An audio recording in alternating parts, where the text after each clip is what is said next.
Welcome to the Orange Hammer Podcast. My name is Corbett Storick. I've been a licensed general contractor for 8+ years, specializing in new construction, renovation, furniture building.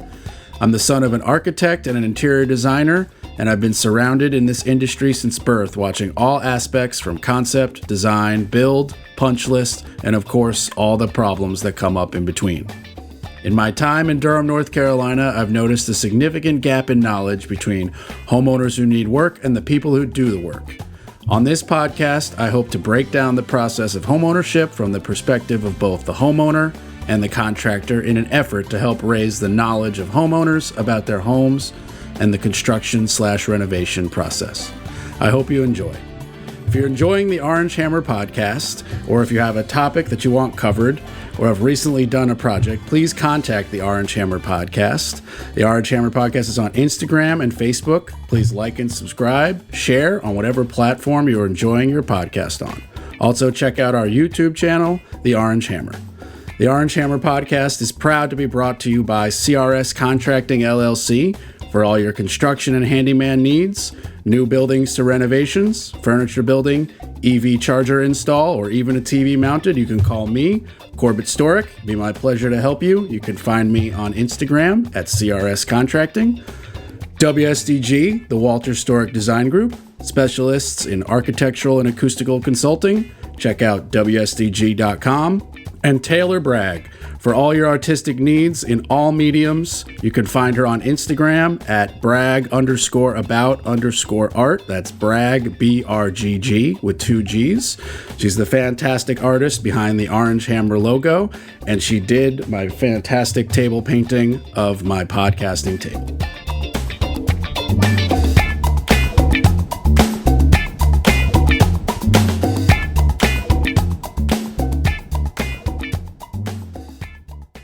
The Orange Hammer Podcast is proud to be brought to you by Stacy Sloan with Keller Williams Elite Realty, proudly serving the Durham and Triangle area for 25 years.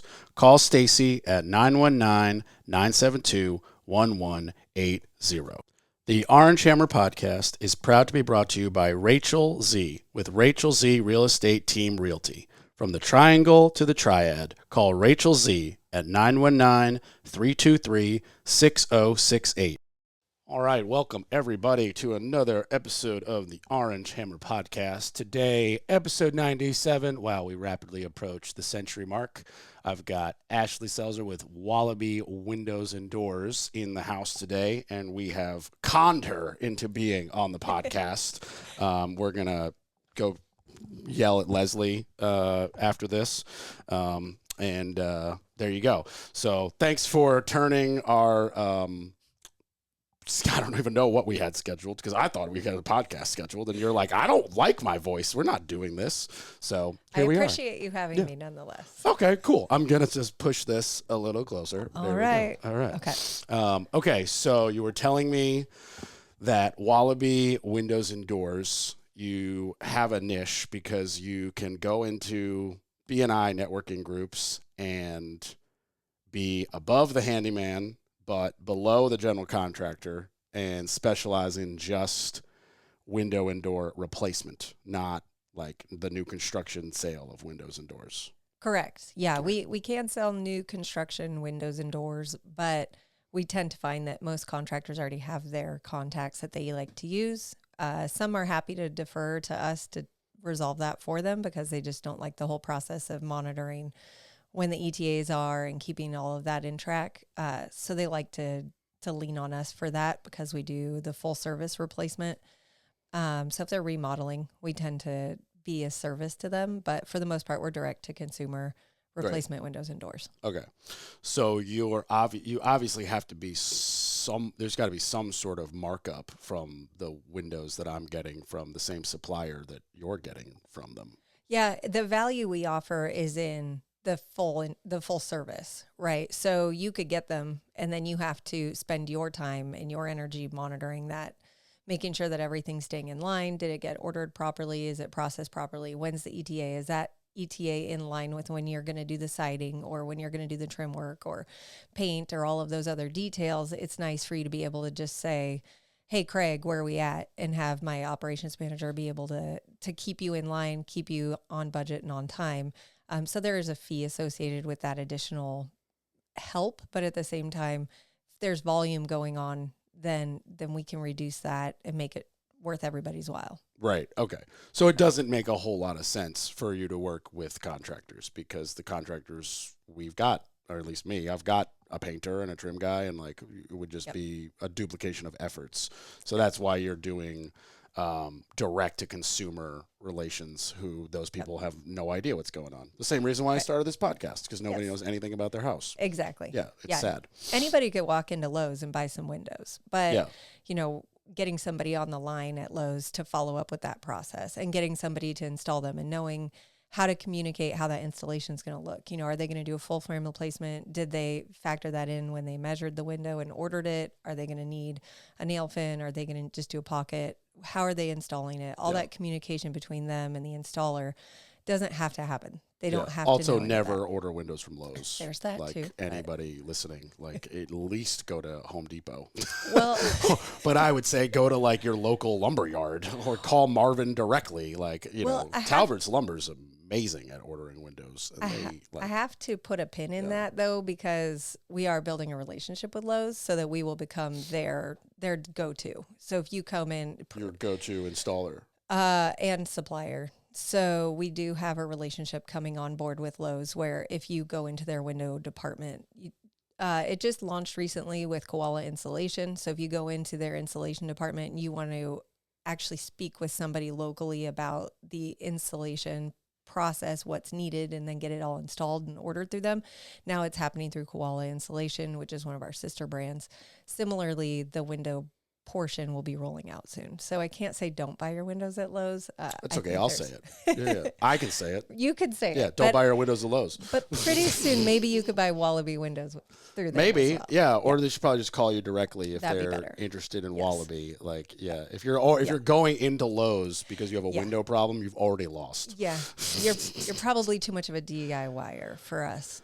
Yeah, I as a contractor, I was baffled. I went into Lowe's looking for, like, obviously it was an odd size window. So I was thinking like, okay, I'll get something that's not going to be what I want, but it'll be close enough. And I might, alter the frame or make the frame bigger, make it smaller, add blocking or whatever. There was nothing even remotely close. And then when I got finally a human being, I was like, okay, like, is there another shelf that like is like this beyond this one? They were like, nope. And I was like, okay, then I need to order a window. And like just the process of trying to order a window sitting in Lowe's was so painful that I got up and left. And from the time it took me to walk from the door to my car, I had sent an email from my phone to my direct salesperson at Talbert's, and I was like, X high, X wide, white vinyl. Details. I was like, I was only 6 questions, and like literally by the time I drove home, I had a click approve and send payment link in my inbox, and I was like, cool, and it was there, and like I had the window in 4 weeks. I was like, okay, I don't even know why I even bothered. But I am a contractor though, so like I already know. There's like 6 questions that you have to decide, A or B. And you knew regular how you homeowners took your don't know measurements. that. You knew how you wanted it installed. All of those details. Those are the details that like the average homeowner, you would ask them like, oh, are we ripping out the frame or just the sash? And you lost them right there. You're like, I don't even know what you're talking about. Yep. So it's like, so I understand the need for I guess what's the word? An intermediary? Yeah. Some intermediary, you guys are in this case. But I'm still going to shit on Lowe's all day. That's just fine. Yeah. I just can't. Because that's okay. You don't have to. If you decide you want to come check out what Lowe's windows and doors, at some point you may see a relationship with Wallaby. That's cool. No one's listening to this podcast anyway. So Hey now. Leslie's listening. It's growing. Yeah. It's growing. Hell yeah, it's growing. Yeah. Slowly and naturally. We'll promote it on our page. There you go. Yeah, perfect. I appreciate it. So Wallaby windows and doors, and then Koala Insulation. Your franchise owner is from Melbourne, Florida. Yeah, well, they merged with Empower Brands about 8 months ago. So now we're also part of a bigger conglomerate with Superior Fence and Rail, Conserva Irrigation, Outdoor Lighting Pros, First Team, Jam Pro, I don't know, a whole bunch of others that serve the exterior of the home mostly. Okay. Yeah, Okay. Bubble roofing, canopy, lawn care. Right. Yeah. So you guys are just doing all the services that GCs do, but direct to homeowner Yeah. marketing at a higher price. And in a project by project basis that doesn't require the same degree of licensure and so that we can still rely on our GCs and lean on our GCs whenever a project exceeds our scope. So none of them most of them don't require a general contracting license. I don't know for sure. Architect might, but for the most part, it's a stay in our lane kind of a thing, right? Know the services that you offer, provide a service to anybody within this particular need, and then defer to the experts whenever you need something beyond that scope of $40,000, or whenever you need somebody who needs maybe to add an actual window or door where one didn't exist, and building out those contacts so we know who to reach out to whenever the customer needs something outside of what we do. Yeah. Gotcha. So primarily, what brands of windows are your favorites to provide? We like Allside a lot because they're local. They're made locally. We get good representation from them. They provide us subs for installation, so we know that they're supporting local businesses, but they're also upholding the same installation standards that we like to stick with. Our brand does align well with Simonton because we began out on the coast, and they have a great impact line. Their Stormbreaker line is one of the best impact brands. So hurricane-prone areas really like Simonton. We also do carry the full scope of Pella and Harvey, Anderson. What about Windcore or Marvin? We can. We're certified to carry both. We get Marvin locally, but Windor is another one. Provia. We do carry a huge lineup of them because it's a franchise. We can reach out to use our buying power to kind of bring in anybody that we feel like the need here locally justifies. Yeah, I'm surprised you don't sell a lot of Windcore just because they're cheap. That's not Wallaby's thing, right? I just mean people are on a budget, right? I don't mean y'all are cheap. Yeah, trust me, I'm priced Marvin 900 series for my house. It's like the most expensive window you could buy. And I was like, well, I'm doing my house top of line one time, and I don't want to replace them for 50 years. That's definitely the case with why we don't have a direct relationship with Marvin to carry them, on the whole, because most of our customers aren't going to need that product line. But we believe that Allside provides a great quality product. They also have an Energy Star 7.0 rated window. So does Pella, so does Provia. So we know that we can fulfill that energy customer fulfill their needs pretty easily with. How's that compared to the 900 Marvin on the rating? I don't believe that the Marvin 900 is Energy Star 7.0 rated in the South Central. No, which is what we are. So most of the product lines had to go towards a triple pane. Most of them had to go towards reinforcing the vinyl that they're made out of. They had to meet higher solar heat gain coefficient requirements, all of that. As of October 23rd, all of that changed. Plus, we went from being parts of the area were like the north central region, and now we're all south central. So that nearly doubled the requirements as it was. And only a few of our manufacturers really saw that coming. And so they were already on the forefront of creating those product lines that would address it, and I think there's glass packs you can get with Marvin that will address it, but it's not standard anymore. Right. It's more Energy Star 6.0 rated. Yeah, which for the record is still very energy efficient. Incredibly energy efficient. And the Energy Star 7.0, unless you have a mind for wanting really to be environmentally conscious and to make that statement about your home, it's probably never going to be offset by any government rebates or anything, because they are incredibly expensive for what you're getting. Totally. But also you gotta and maybe you guys don't care about this as much because you're just you stay, like you said, stay in your lane. You're the window person, but you could put Energy Star 27.6 rated windows on your 1980 house if you want. But if you don't address the insulation in the wall, Yes. guess what? You just wasted money, and you're virtue signaling that you have high energy efficient windows. Right. Like, Yep. you know, The envelope's still broken. Exactly. The envelope is still broken. Like you half the price of that window should have been put to spray foam the attic, in the roof deck, and encapsulate the crawl space. Yep. But neither of the things I just said are A, sexy, Right. and B, visually on the brain.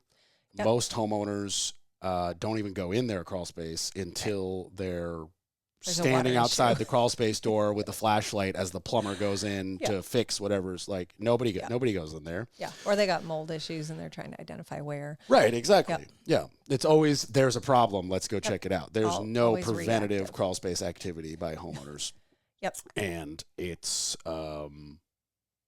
it's in my opinion, it's a huge concern. Yep. Because I think there's, a solid 50 to 100 things that are on a checklist that need to be done every 6 months or every 12 months to your home, regardless of the type of home you have. Yep. And you either need to get off your ass and do them, or you need to hire a handyman to do them. But if you just ignore them, then you probably are not fit for homeownership. Right. But we talk about this often because we're trying to figure out how to communicate to our consumer and how to get them to see what our vision is and why we exist. And we say there are two types of homeowners, right? There's the proactive and then there's the reactive. And often it's generational, and it's hard to get younger generation homeowners to recognize how much proactive work needs to be done to maintain your home properly. And there's just not a lot of education about it through the whole process. I mean, you hit the nail on the head on why this podcast exists. No pun intended. It's literally the reason. Oh, pun is intended. 100%. All the puns. All the puns. No, I mean, that's exactly why this exists. In fact, I had Stacy Sloan and Chris Hawks on here, I don't know, episode 60 something. And we did nothing but just go with, okay, maintenance. What are we doing? Yeah. Like, what would you recommend? Like, literally, we went from top to bottom, in to out to in, bottom to top, down to you should clean the crumb tray in the toaster. Yeah. Like, we just everything we could think of. Your dryer vents and all the things you just don't think of. As you said, you could pay attention to it, or you could not pay attention to it, and then deal with a problem. Right. Reactive work's a lot more expensive than proactive work. It's twice the price, if not 3 times the price. And it's more empowering, right? Especially we sell windows and doors. So if you're out there proactively, you've got 20, 30-year-old windows, you notice a marked difference in certain spaces in your home, right? You don't use the toy room anymore in the winter because it gets freezing in there, and it's just a non-usable space. And then you start to realize, oh my gosh, we really need to address this right now. We need this space. Our puppy's freezing or whatever, we need to address it now. You have a lot fewer options. You're less empowered through the process because now you want action fast and you have a problem to solve.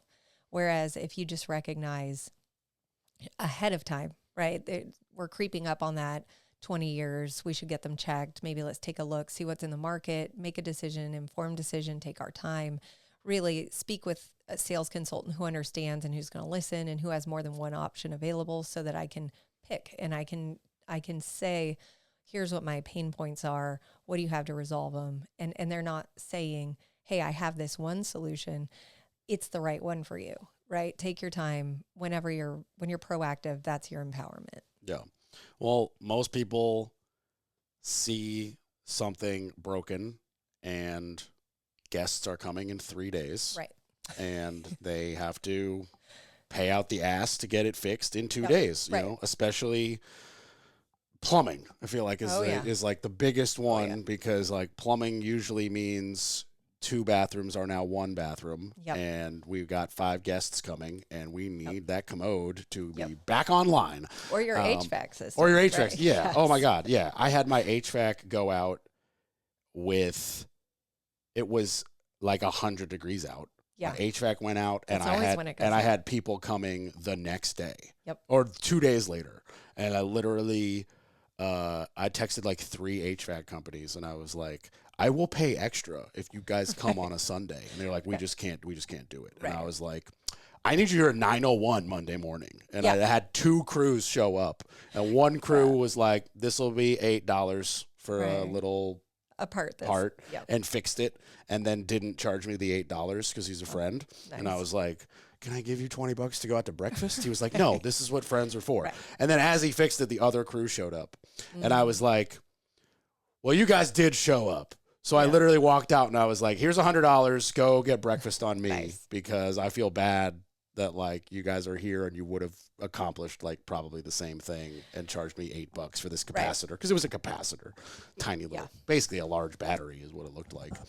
But like, you know, super common thing. But you know, my system is so old and so, like the ducts are undersized and out of code and whatever. You got to bring everything back up to code. I got to bring everything up. Yeah. So every HVAC company tells me the same thing. They're like, use this until we can't fix it. Yeah. Like use this until it is Here's dead. some duct tape. Here's Totally. ducts. Yeah. But as far as the HVAC system replacement goes, that's another point of, you know, that domino effect. If you're going to replace your HVAC system and you haven't looked into your Marvin 900s, then at that point, you're replacing your HVAC system, can reduce the life of your HVAC system by up to 25 to 30% if you're not also addressing the insulation and your windows and doors at the same time, because then it's just working harder, it's working overtime, and you didn't properly look at whether or not that heat was getting lost or whether heat was coming in. Yeah, so like most people don't know unless you have, well, you would have had to build a new house and you would have had to be like actually paying attention to this particular thing. But your HVAC subcontractor or whatever you want to call it, contractor, subcontractor, they are running a very detailed AI computer simulation on your house, and it changes based on your windows and based on the type of installation you're doing.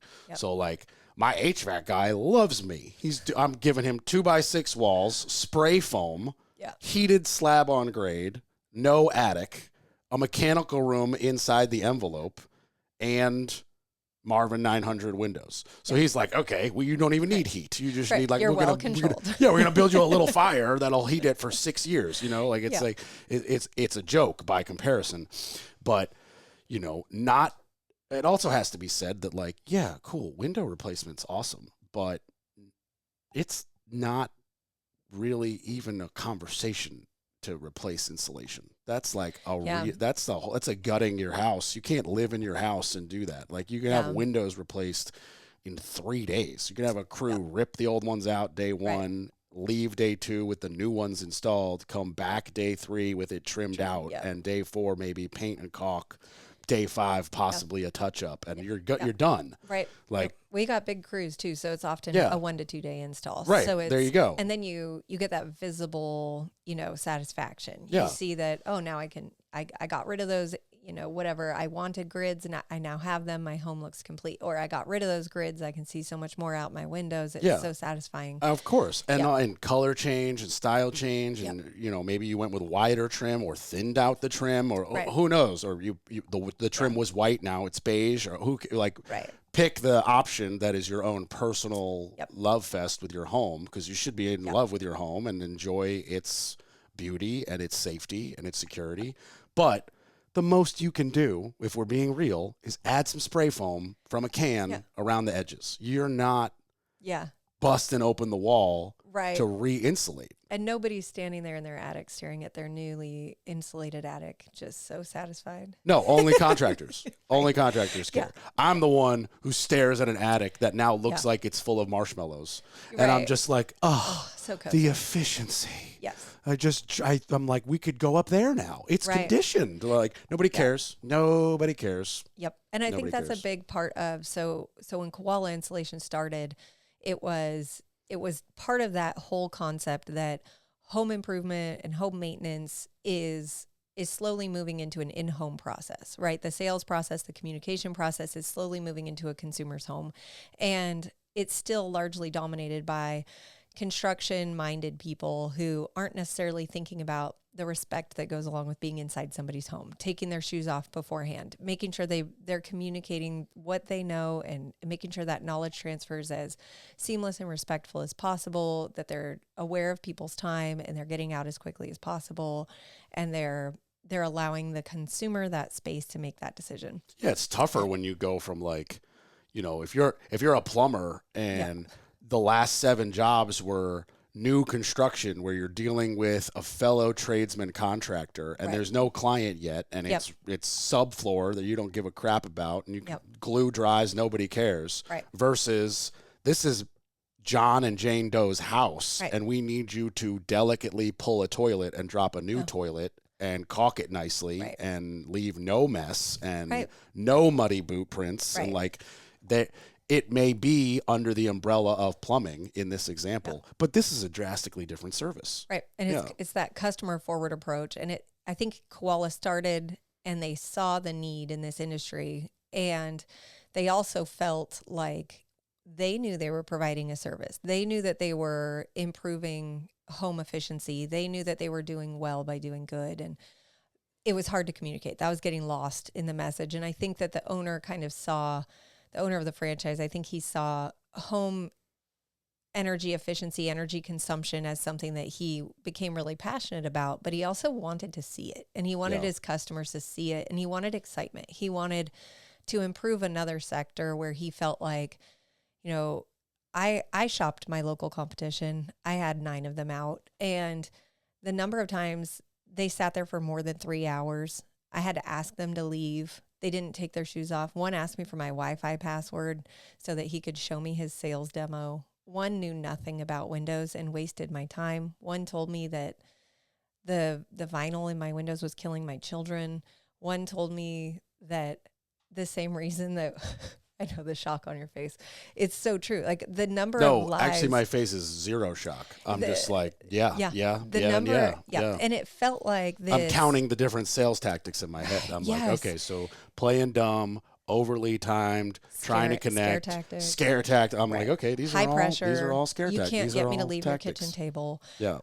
And we felt like, oh my gosh, there really is a need for this. There really is a need to bring a customer forward approach, right? I shouldn't feel like a dirty car salesman in my own home, right? Like, I feel like that experience made me feel like, get out. I don't want you in here. And I realized that should never be the case, right? Because I want to be educated. I want that knowledge. I want to make a decision for my family. But if you just came in here wasting my time, you just came in here not knowing, or you just came in here and didn't listen to my concerns, you wasted my time. Yeah, there's also a balance with not just like fire hosing clients with too much information. Like that happened to me once with a tour guide, and at literally we had like these little headsets on as we're walking through a museum, and I literally muted it.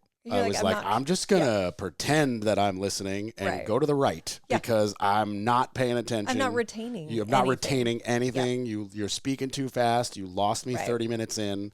Like, this is not, like, I'm not processing this the way you, like, she wasn't mean or rude or anything. Like, I'm not even trying to shit on her. It's just like, I don't learn that way. Right. And she, in her defense, does not have the time to learn how her 10 different people in her tour group learn. And there's 10 different people she's got to address. Right. The other 9 people wanted the headsets and wanted to stay with her. I did not. And I was like, with respect, I'm going to walk over here. Right. And walk through this 8 times faster than you guys. Right. And I'm going to see the same shit. And I may consume more information because I'll do it at my own pace. Exactly. And I will consume the same amount of information, but the difference is I'll retain more. Because if I do it your way, I will retain 0 because I'll just be like aggravated. Right. Whereas like if I go look at this cool thing that they measured pyramid blocks with in Egypt, that's entertaining to me. I'm a tool guy. I want to look at the tools. I don't really care as much about that room over there with the non-tools, It's just like, but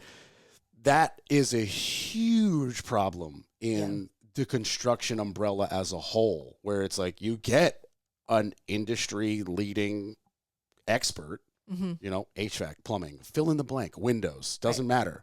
And a lot of times it's not on purpose, but you just start fire hosing clients with information about stuff that's not even relevant. Right. And technical terms. And technical terms all day. Right. Yeah. So that's what we've really built a focus around, because we feel like there's plenty of our competitors that do a really good job of it, and I'm grateful for them. And I hope we can elevate just the experience of the in-home sales of windows and doors to a degree where our competitors who don't provide that kind of service and who don't provide that kind of knowledge transfer and don't take the time to listen, don't respect the client's time, energy, home, all of that. I'm hoping that we can kind of set that standard. That's what we, and I think that Empower Brands, who we're tied to, all of these other sister brands, I think that's the unifying piece, right? Is that home services has inevitably moved into the home now. That sales process has made its way into the home. You're not walking into a big box store anymore for that knowledge. You now have that person standing in your home. Let's add value to that, and let's make it as powerful a moment as possible. Yeah. So that's kind of what Wallaby's all about. I'm with you for sure. I'm kind of a hybrid.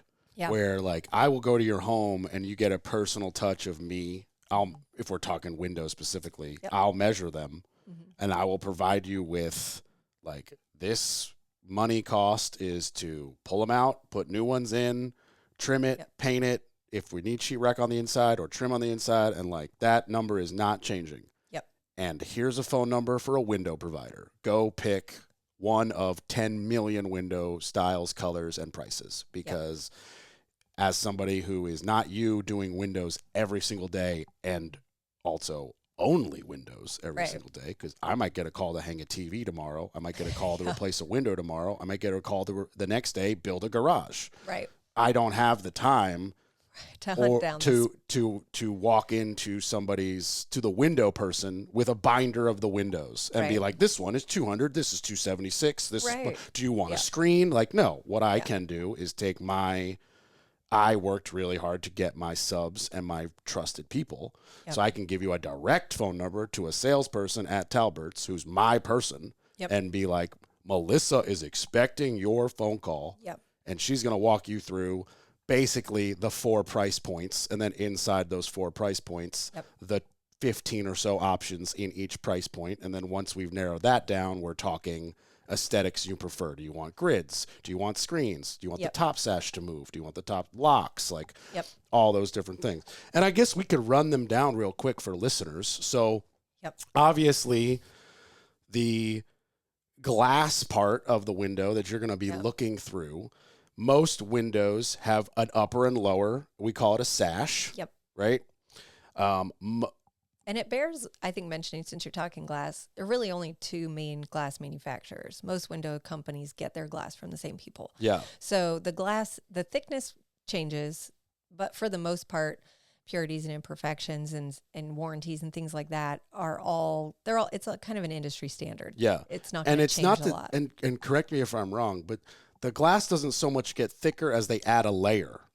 Yeah, there can be different thicknesses of glass because there's some science backing the fact that if you're in a double pane window, for example, if the 2 panes are different thicknesses, then it adds a layer of insulation as well as it reduces noise transfer. And there's air in between the 2 panes. Yeah, and typically argon gas. To also add that extra insulation. But some brands have built their brand around the fact that the glasses are different thicknesses. In order by design, because it reduces noise and heat transfer. But thicker for the most part, in the outside or the inside, or depending on what you want. I have not looked that directly at it because I just know it's simply the fact that they're 2 different thicknesses. Window expert, my ass. No, I am joking. Enthusiast. I'm joking. You said expert. No, I'm kidding. You actually did write enthusiast with 3 exclamation points. I don't like to be I don't like to mislabel myself. But when consumers hear the term double pane or triple pane, that is literally 2 panes of glass with argon in between, or glass, argon, glass, argon, glass. Hence triple pane. Correct. So obviously, more panes, more glass, more efficiency. Yes, exactly. And then now we're into a world that I didn't even know existed, where 1 or 2 or 3 of those panes might be thicker or thinner by design because whatever the reason. It could be, thicker on the outside, it's harder for the cold to get through, or thicker on the inside keeps the AC in. I'm sure there's a smarter person who can answer it, but it's something along those kind of lines. And I think really the science just is also about, as long as they're just 2 different thicknesses, it just provides an extra layer of insulation value. Oh, okay. So it's just, I guess that makes sense. Like if the same, if the glass, obviously an inch is way too thick, but if the glass was an inch thick and the cold air took X time to get through an inch thick of glass, just by having then an inch and a quarter, quarter, yep. then it just takes X more time. So Yep. it's just going to have to work harder. Yep. Therefore, your internal temperature, which in the industry we refer to as conditioning, Yep. conditioned space, Yep. either air conditioning or heat, but mostly it's about moisture, that you've paid with either gas or electric or whatever Right. to have your house nice and toasty or cold or warm or whatever, is just going to stay and not escape as Right. quick. And the noise transfer. That's also a big part Okay. of it. So if you live near the airport or if Yeah. you live near one of the major stadiums, Okay, close I want by. to come back to that once we Okay. finish the parts of the window, because I actually have a buddy who's having a noise issue, and Yep. I suggested not even touching the windows, so I want to come back to that for Even sure. just dual pane. Yeah. Yeah, they Okay. can also it can minimize noise transfer. We're gonna come back to Okay. that. Okay. So back to the window parts. So upper and lower sash. Mm-hmm. I'd say for the most part, if we're in a budget friendly conversation, your upper sash is fixed. Yeah. Your lower sash slides up and down and then has the lock. Yep. When you go up a budget, your upper sash can move, and then sometimes you even get the it goes down and then tilts out, which makes it really easy to clean the outside of the window. Yep. These are all just different levels based on your budget, and if you have a 3-story house, it might make sense to put those on the 3rd story, because otherwise you got to get on a ladder and clean them. And I've also been told that it can be good for considering egress. So if the top sash is fixed, then the amount of space a person can fit through is just the bottom sash. Whereas if you can remove the top and the bottom sash, your egress just got twice the size. So a person being able to that's fit. actually incorrect by fire code. They'll 'Cause it could break just the window. break out. They'll break Okay. it with an axe. So I've they heard- just need an opening. Okay. Yeah. All right. That's good So to know. 'Cause it I will was save you having to break your window. Yeah. But as far as an emergency, the fire department will take the haggling or the axe or whatever they've got, and they'll just smash the whole frame out and pull you out of the hole. So I was told by fire code, and this was just verbally, I haven't read that, I didn't verify it. I was told that to pass code, they will look at whether or not the top sash comes out.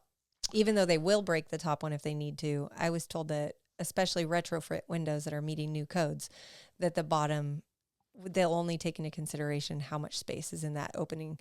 But So I'm going to say that I'm going to preface my knowledge by saying I am not a fire marshal. yes, And I'm I am definitely not either. a volunteer fire department. And I have never spoken to the Durham Fire Department chief about this. But I can say that when I submit plans that have to get approved the through the rough planning opening. department, they only care about the rough opening. Okay, They don't even care. They don't even know at that point that's good to know. what the window is. Yep. They're like, oh, the window is X by X. And if that X by X multiplied to get the square footage opening is, I think it's 5.3 square feet Yeah. on, I think it's 5 square feet on the ground floor.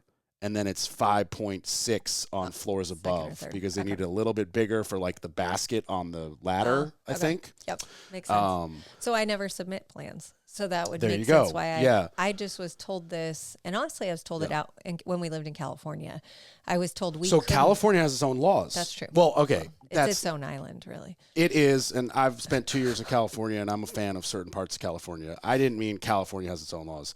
Every state has its own laws. Yeah. There is a building code Right. for the country. 100%. But then every state has its own separate book, and then even that, every municipality. So building in Durham and building 15 minutes over there Yeah. in Hillsborough, that's Orange County. Different rules. So they might have 6 extra pages. That's just Orange County rules. They Right. could be dumb. They could be really smart. Right. That is up for debate. Yeah. But they're allowed to just be like, you want to build in Orange County? You need 4 extra jack studs on each Yeah. side. They can just write Right. whatever they can want. do whatever they want. But Yeah. as far as submitting plans to Durham, which is where I've submitted the most plans, and Raleigh for that matter, It's rough opening. half the time we don't even know what window we're buying yet. Right. So we just say we'll decide that the one thing they will ask is the R value. Yeah. Which has nothing to do with the opening. No, you could put a casement window. You could put Exactly. double hung, single So hung, I've doesn't matter. had plans be rejected for a low. we or no the just improper like R value. you didn't put it in. Oh, Like pick okay. the window brand Gotcha. and number so that we at least know We need the the R specs. value. We need the spec. Gotcha. But they've never been like, oh, is that window, does the top open? Because Right. it would be too small. That's never happened. Right. And Yeah. I'd heard it presented to me as, they don't care. If they come and if they're just going to break open a window, they're going to break open a window, right? Like The fire department doesn't care. Their Exactly. priority is save Right. the life. Yep. They'll they're axe not through going your to sit there wall. going like, oh, you have to pinch the side in No, order to they're going to release take an axe to it. Yeah, no. Yeah. They are going to smash through that thing so Right. fast. I That mean, makes sense. and trust me, you want them You to. want them to, yeah. Yeah, like it's not at that point in an emergency, Yep. insurance will buy you a new window. Like, let's just get you out of the house, Right. Yep. And that's also why a lot of residential homes will stop at 2.5 stories, because you can jump from that 2.5 story window. And by the fire department's rule of logic, with like the health department helping them in, you will break an ankle but live. Right. So it's like jump, break your ankle, It's worth we'll it. get your ankle fixed, but you Yep. won't die in a fire. Right. That's why residential homes are not 8 stories high, or above that they need a fire escape. So Okay. all apartment buildings in New York City have fire escapes that Makes start sense. at the 4. That's the exact reason. Lots of 3-story homes here. Are they technically 2.5 or are they I would, maybe the rule is 3 story, maybe? or maybe I don't know, but I know that they're Well, around. maybe the window is at that 2.5 mark, Maybe. so it doesn't matter. That could be it. Doesn't matter how high you go. Yeah, that's an interesting point. Yeah, and then there's also fire egress codes depending on the usage of the room. Like my Right. mechanical room needs 1 door. Yeah. My bedroom needs at least a door and a big enough window. You need 2 exits. Makes sense. Office needs Yep. 2. I think bathrooms don't. Makes sense. But like anywhere you're going to spend like extended amount of time, Yeah. So that's that's a factor, if you like. Or how many people can fit in it, right? If you've Yeah. got like in a bedroom, you probably could have 2 to 3 people. In a bathroom, probably not more than 1. Yeah, for sure. Yeah. But it's more like if your primary, if you dropped a ball of fire in your primary doorway, how do you get out of the house? Yeah. That's basically, think of it that way. Yep. So if you're in your bedroom and you open the door and there's a fire in the way, How you get go out the window. Yeah. If you didn't put in a window, you illegally built the house against fire code or egress code And or you whatever. probably live a pretty miserable life. I mean, I would disagree with that. I never open these blinds, but it's letting my light in. office. It's still letting light in. True, but I also walked 5 miles outside this morning, so like I get my daylight. Yeah. But there are times, for the most part, when I'm like in my house, where I'm like, daylight is just glare on the screen or Yeah. bothering me or hitting me in the eye. I got all the blinds open. I took them out of most of my house. We're different people, and that's allowed. It is. Yeah. It is. You know, Absolutely. Okay. My blinds are closed all the time. I never open them. Mine are mostly open. No, except when the power goes out, then I'll open them for a little light. Natural light. Yeah, Makes little natural sense. light. Yeah. Yeah. But like, I'll show you the plans for the new house I'm building, Mm-hmm. and you'll be like, "Why are there not? There's not enough windows in this house." And I'll be like, "There's not enough windows for you. Right. There's plenty Yes. of windows." I'm going to for be me." like, you missed an opportunity here. You missed Yep. an opportunity here. Trust me, my dad helped me with the plan, and the first iteration had 9 skylights, Oh. and I deleted all of them. I'm a big fan of solar tubes. Solar tubes They're are great. amazing. There'll Yeah. be solar panels on my house. I've got Yeah. solar panels on this house. Nice. Yeah, solar's amazing. I am, like your boss, very much passionate about that kind of world. Yeah. And I am visually and emotionally upset that there is not a building code that requires every roof to face south. Like, just Yeah. why is that not a rule? I agree. I think it should be a rule that you need solar, but I understand not making that rule, because not everyone has an extra 20 to 40K depending Yeah. on your solar needs. Yep. But at least Give them the option. put the roof facing south and require you run $60 worth of conduit in your wall for future solar installation. And that's it. That's Yeah. it. Yep. So easy. I agree. 100% agree. It should be a rule, because that is actually like not costing anybody any money. right. And it's Either adjust your roof line or turn the house before you build it. Yep. Just Makes figure sense. it out. Yes. I do not have a south-facing roof in this home. And in my home in California, we moved here a year and a half ago. I had a ton of oak trees, and I had way too much coverage over my roof, which was wonderful. We lived on 3/4 of an acre. My kids could play outside in a 110-degree day because it was naturally shaded. But my gas and electric bill was $1,500. That's insane. Yeah. Yep. That's more than most people's mortgages. Right. We had several people come out and try to find a solution, but they said other than cutting down the trees, Yeah. you don't have a solution. Yeah, yeah. It's like, oh, what a Yeah, choice. that's my next door. Well, she moved and has since sold the house. But next door, when they built that house, because she was living there and she saw my solar get installed, and she was like, oh, man, I should do that. And I was like, I hate to burst your bubble. Right. But the way your roof faces, you would need 3 times the panels I've got to make it efficient. And now you're talking like it doesn't make sense. Like it would take you 27 years to pay it off. Right. You won't be here. Right. And even if you are, is that worth, like, do you have that extra cash? Could you make some other changes in your lifestyle to help? She moved. That was her change. Yeah. So did we. We just didn't have a south-facing roof still. Yeah. My new house is a Solar's wildest fantasy. Yeah. Solar installer's wild fantasy. Intentionally so, I assume. 100%. Yeah. Well, also, I just happen to be building in the middle of an open field with no trees within 300 feet. Sounds pretty good to me. And I'm facing it south, and it's a single shed roof. No eaves, pitches, nothing. Yeah. So it's just like you have. Like a solar farm. It's 4,500 square foot pitched flat roof for solar, and they need like the tiniest little square because I'm building a super efficient. Sell it all back. I wish. North Carolina's bullshit. They won't let you do that. They won't let you do that? No, it's very strange. Give it back? So you can produce as much solar as you want, but you're only going to get a rebate on your power bill. You'll never get a check.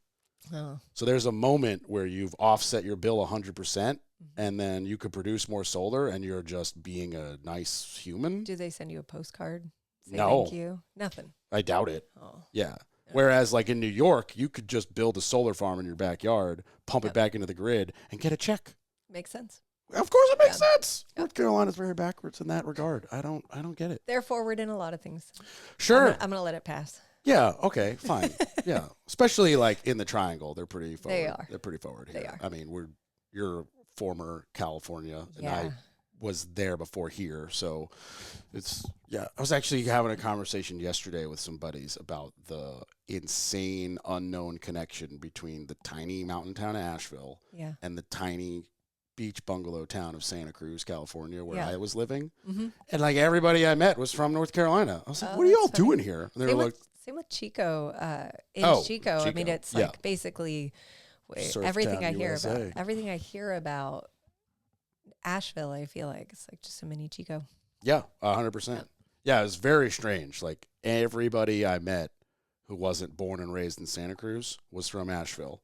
And everybody I met who was getting ready to leave Santa Cruz was moving to Asheville. Yeah. I was like, what? I can see it. They got the mountains very right weird there. Connection. My brother lives in the Santa Cruz Mountains. He's okay. Like, there's a strong mountain town. Was he like up in Felton or? Yeah, near Felton, Boulder Creek. Yeah, Boulder Creek. Oh, totally. Yeah. Yep. That's where he's my at. Buddy Ryan lived up there. He rented a dope house in Boulder Creek. Yeah. I looked at land up there, but it was it's just, this was 12 years ago, and then it was just too expensive. It'd burned down by now. So that's also a fact. But also it just like, to get a third of an acre was 12 years ago was $100K. Oh yeah. Just, a non-buildable third of an acre that has no driveway or well. And it's like, oh, cool. I bought a $100,000 campsite. And a tiny little, mostly impassable highway to get there most of the time. Yeah. Oh, it's bad. Yeah. The one through the mountains is terrible. Yeah. I did it all the time because I was an In-N-Out burger fiend. And the closest one was over through the mountains over one to get to San Jose. It's the only thing we miss. In-N-Out and Lake Tahoe. Yeah. I've never been to Lake Tahoe, so I don't miss it. But I miss In-N-Out. Yeah. I was in Austin and they had an In-N-Out and I was like, no, I'm going to be good. I'm not going to do it. And then at like 2 a.m, I was like, so I'll pay for the Uber if anybody wants to come. Or DoorDash it. Luckily, nobody wanted to come, so I maintained my not eating the trash. But it called to me. It's strong. It called. Yeah. When we went to visit, I have a 12-year-old who is on a swim team here locally, and his buddies were like, bring us back some In-N-Out fries. And I was like, travel on a plane with a thing of it. Yeah, he did. He put them in a Ziploc, and he brought them home some 4-day-old In-N-Out fries. Pretty funny. Well, when you're 12 years old, your stomach could bounce back from 4-day-old In-N-Out fries. But I would not Put them in the air fryer. You know, maybe they'll perk up. Maybe. I don't know. Did you a see that funny one request. video where like the wife is traveling? It's irrelevant. She's going from somewhere to her home, and her layover airport has an in and out. No. And her boyfriend is like, or husband or whatever is like, please bring me in and out. So literally she goes and she's like, I would like the patties separate and then the bun separate. Like an IKEA and version. And she like brought it. She had like 7 Ziplocs. So like the lettuce in one, the tomato in one. Came home and like microwaved the meat and cheese part and like assembled it. And like you just see his face melt of just like, I got it. That made the right decision when I married this person. Right. She gets it. That's funny. Yeah. That's all it would take for me. Right. Very little. Yeah. Yeah. If you did that, if somebody did that for me, listeners,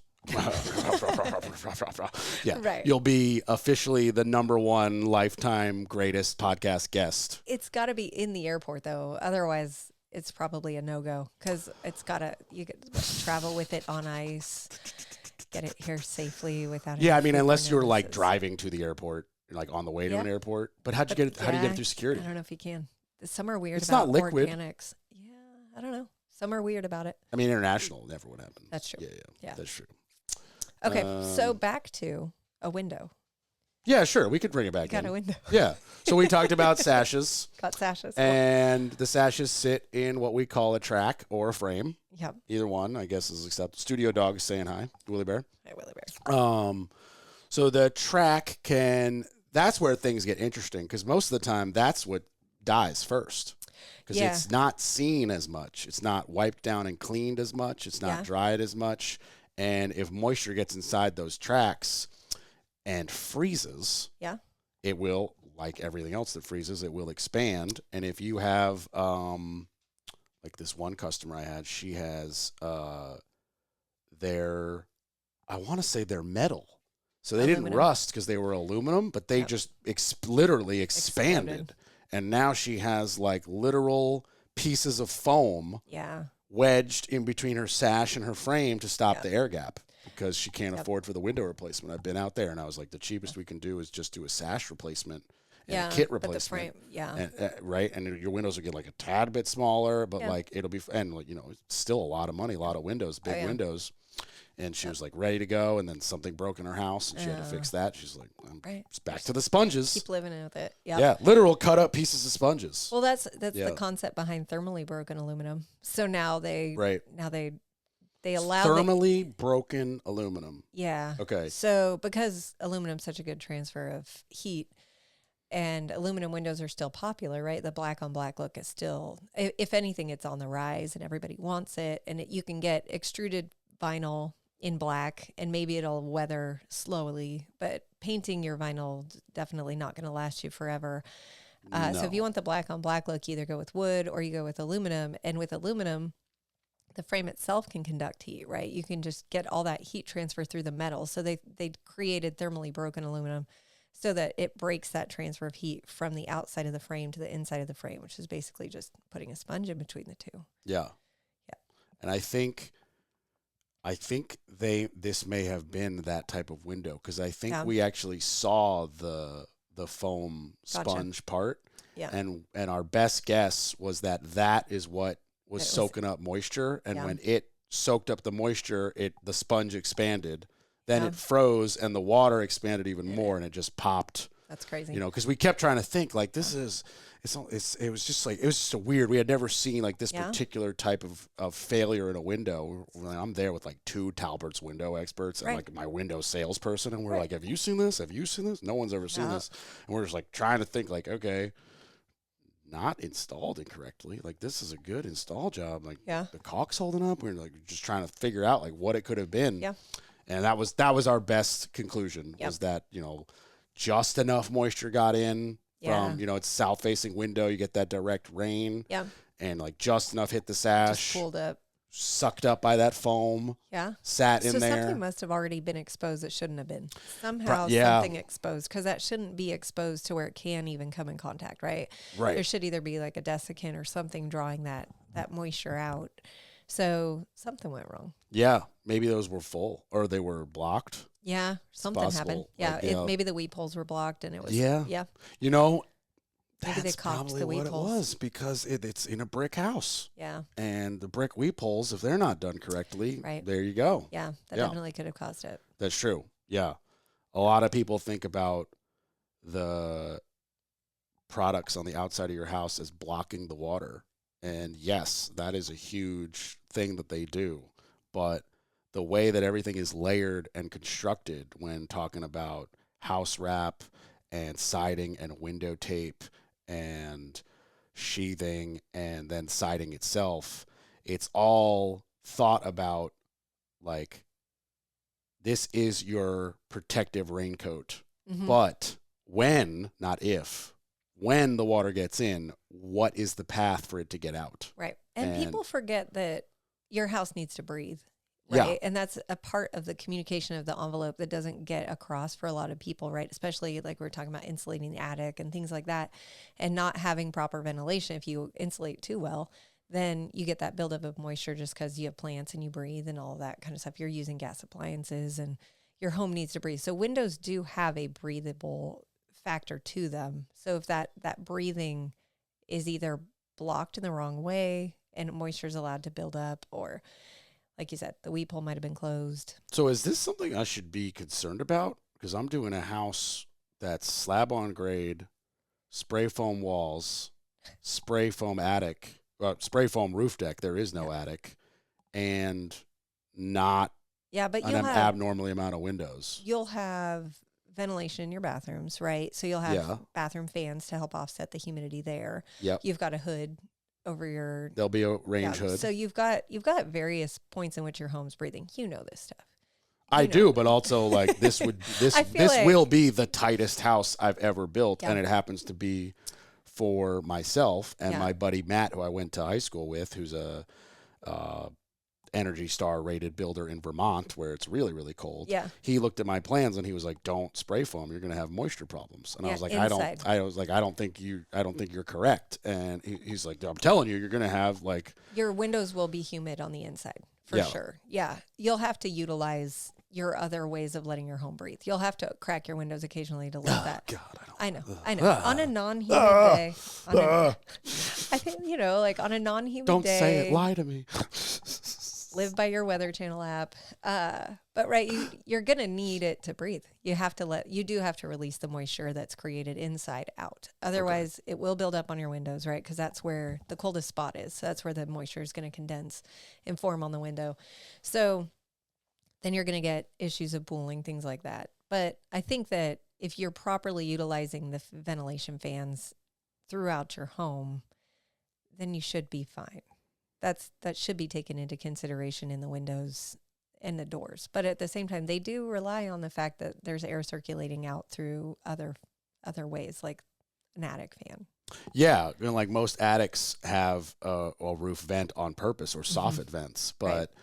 those are negated with spray foam. Right. So that ventilation is gone. So there's definitely got to be some sort of consideration. Yeah, most spray foam companies do put in some sort of ventilation before they Sometimes spray. they don't. That's true. Yeah. Sometimes they don't. It Well, then depend- you keep an eye on the other moisture. Yeah, You may need a ventilation somewhere else. yeah. And your Yeah. HVAC system, whatever HVAC system you put in will help monitor that too, I assume. Because most modern HVAC systems monitor the humidity in your home. Totally. No, I obviously like with the newest and most modern stuff, like there will be, the sensors and whatnot. But I'm just Yep. like as a whole, I'm like, well, should I do loose rock wool? Like, I don't know. I know it will not be as efficient. Yeah. Because that spray foam is tight. I mean, Right. you're creating basically, Yeah. it's basically an air seal. Yep. And a moisture seal and a pest seal, which is fantastic as well. Like you just Yep. never have to worry about like termites and Right. shit. Everybody munching on it. Yeah, exactly. Yep. But yeah, I'm just thinking about that Yes. live. Right. Now that we've talked through, Yeah, now that we're talking through why a home needs Yeah. to breathe, right? Yeah, Because exactly. we do have customers sometimes mention, oh, you need to come out. I need new windows. I feel a bit of a breeze. And that's one of the first things our consultant will go in and try to identify, is it properly breathing? Because those seams do need to let some air exchange, but they should do it in a proper way in which it's minimizing any moisture buildup and not allowing water to come in from the outside and minimizing that reduction. But that's part of that Energy Star rating, is how effective are those seams in breathing. And then I guess the last part of the window after the track isn't really part of the window, but the trim on the inside and outside. Right. And that's a big part of where we feel we differentiate from our competitors, because we're conscientious and we have that conversation with our customers. We ask them, you know, what are your expectations here? You have siding, you have the option for us to completely remove the previous window and put in a new window with brand new nail fin, and then redo the siding and the trim around it, so that you don't have to worry about losing any glass space. You don't have to worry about any water intrusion, because that thing's going to be up tight against the side of your house with the window, covered with the siding on the exterior. Which is the route I always recommend. I mean, it's always our recommendation. I always recommend that, because then that allows you to get between the new window and the existing framing with a can of spray foam. Right, and we use the OSI Quad Max slow expansion foam. Yep, I got 40 cans over there. That's what it is. It's in every install that we do. We require all of our subs to be OSI certified, because they'll add an extra 10-year warranty to the installation, but also because we believe it's the best. It is the quality standard for us. So whether you want a pocket install, if that's what you want, we'll just educate you on what it is, because we believe that people should be empowered to make their own decisions. So if you want to save some money on doing your installation a little bit different than what we recommend, here are the pros and cons. Here's how we'll try to protect you with the best products on the market. Yeah. But how you install it, if you got a brick window or a brick exterior, obviously we're a little bit more limited on what we could put in. 100%. Yep. But when there is the option to go with either full frame or, new construction. Yeah. I mean, obviously, if you're listening to this and you're like, well, I have a brick house with no trim around the windows, we're not talking to you. Right. And we'll still help you, whoever you want to call, me or her, but and we're happy to do it. But if the option is existing where you can go back and, if it's metal siding they don't make, guess what? I got dudes who cut big sheets of metal into metal siding that looks like metal siding. It's not that hard. That's what they do. Martine is an expert. Nice. But if it's vinyl, that stuff's everywhere. It's around. If it's hardy, that's at the store. It's not that big a deal. And then if you have the budget and really never want to worry about it, wrap that thing in PVC and walk away. Right. Yep. That's what we do mostly. Yeah. I actually don't give my clients the option on the outside. If you want me to replace your window and we're doing trim, it's PVC and it costs this. It's just I'm not putting pine up there. No, I'm not doing it. Yeah, we don't either. Yeah, I just refuse. And then a lot of times, not a lot of times, I have had a few times where they're like, whoa, that's really expensive. And I'm like, yeah. It is. Right, but do you want it done right? Or do you want to redo the trim in a year? Right. Or do you want it done forever? Or do you never worry about it? Do you want to redo your floors in a couple of years when all the moisture comes in and destroys your wood floors? Totally. Yeah. You want me to put a high-class window and you want me to add spray foam and you want me to make it look pretty? Yeah. And I'm going to have to paint the PVC or the pine I put on. So, nothing changes except the little bit of extra cost for the PVC. And so, and doing it right. What's the reality of, okay, just you're going to have to really aggressively caulk and paint that pine every 2 years, or you could throw some PVC up there and walk away. Yeah, it's the whole reason that, it's hard to even find just a wood window anymore, right? Because just maintaining anything in wood, especially in North Carolina, requires an eye for that proactive maintenance we were talking about. You can't find wood frames. You can find wood sashes, but you can't even find. I can't even find a wood frame. We do sell wood windows, but they're often now with the frame though. Clad. Yeah. Oh, okay. So. I don't know who would do that. That's insane. Right. It is not. It's not recommended. But we do like to have an answer for everybody, right? A lot of the historic homes here want that. Okay, so touche. We have to find a way to be able to fulfill that need. Yeah, I think my parents cheated a little bit. They're redoing a historic home and they got wood sashes in those Marvin 300s, but the frames are aluminum. Yeah. And I think it's fine.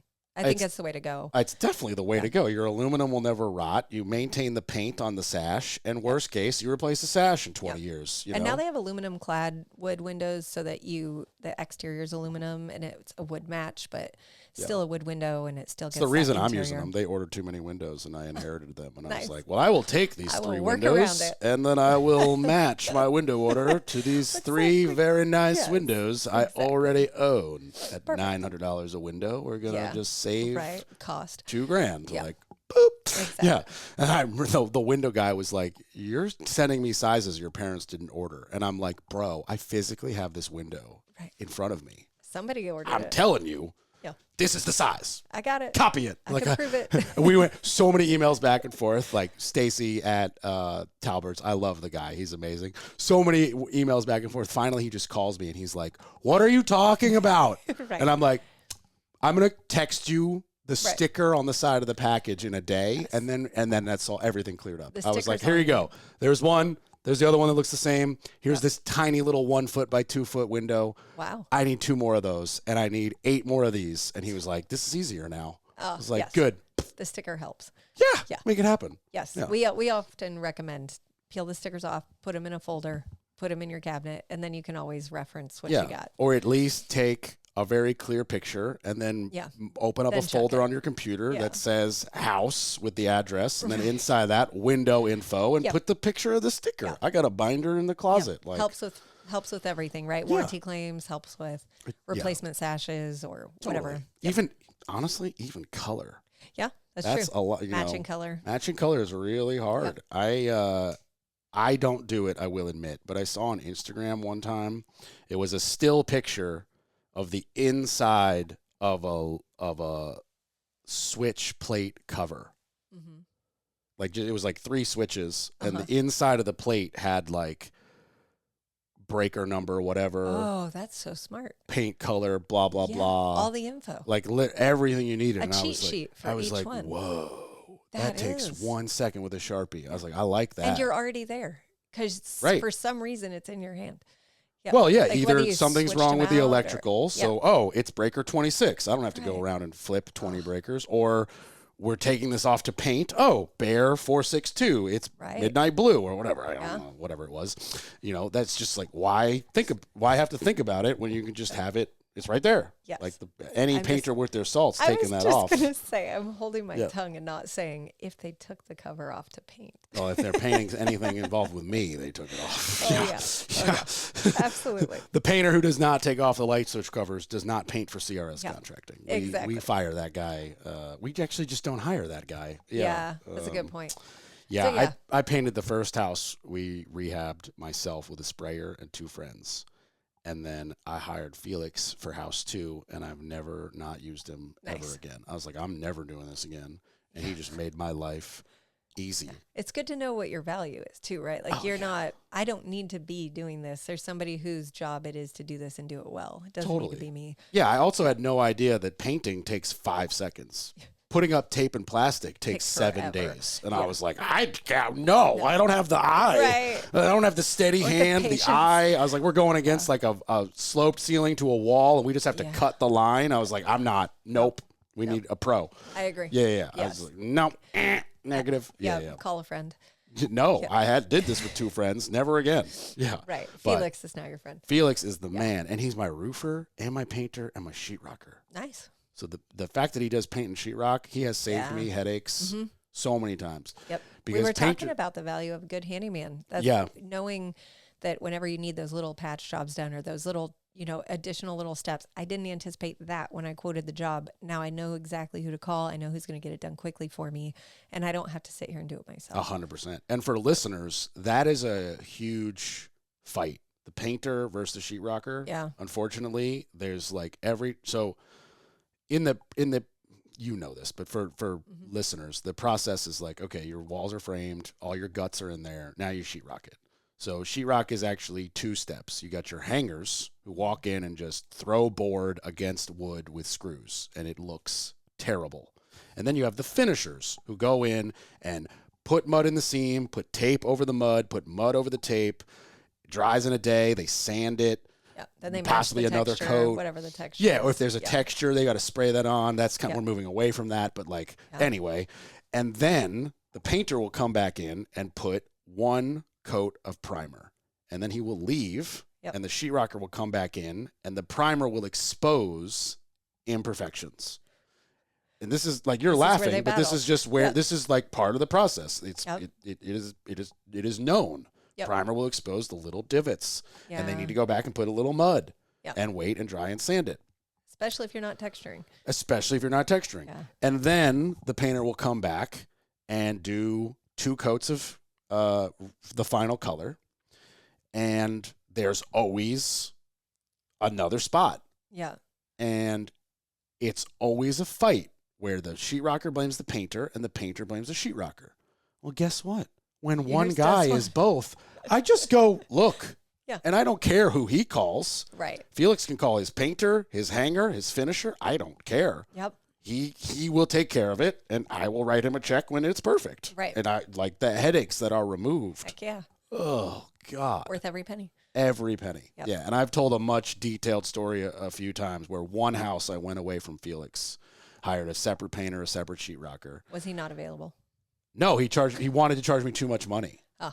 And I look back at it and I'm like, I should have given him that extra $1,500 because I spent $1,500 in headaches that I didn't realize cost me $1,500 till the project was done. And I was like, never again. Felix, my guy. If anything, I'm just gonna be like, look, I need you to come down $500. I'm like, we'll work it out. And that right there is the summary of why hiring a company like us is of value to the homeowner. One-stop shop.